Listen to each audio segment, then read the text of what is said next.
इथे आपण एक पसरट भांडं घेतलंय, त्यामध्ये तेल ओतूया आणि त्यामध्ये थोडंसं बटर.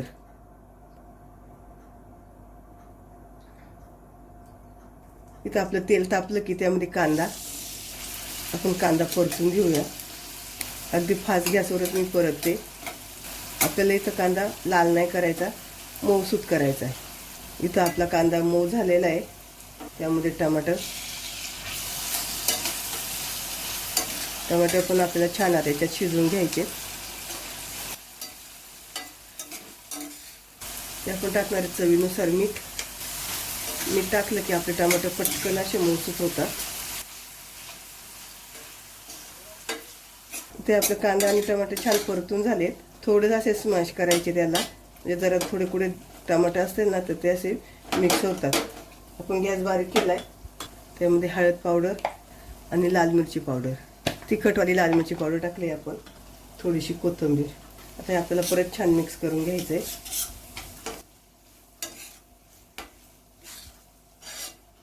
परतून झाले सगळे मसाले टाकून. तर त्यामध्ये आपण 4 अंडी टाकणार आहेत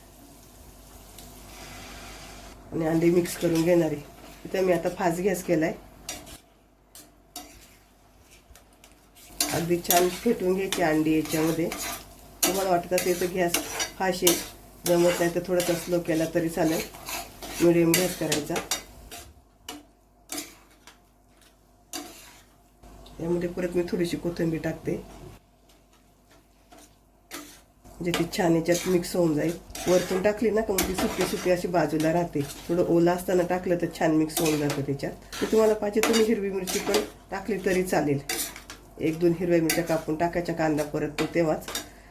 किती सुंदर झाली आहे, छान कलर आलाय. त्यामध्ये थोडीशी काळी मिरी टाकते, एकदम थोडीशी, जास्त नाही टाकायची. आणि सगळी मिक्स करून घ्यायचं. चिक्की होईपर्यंत चांगली परतून घ्यायची.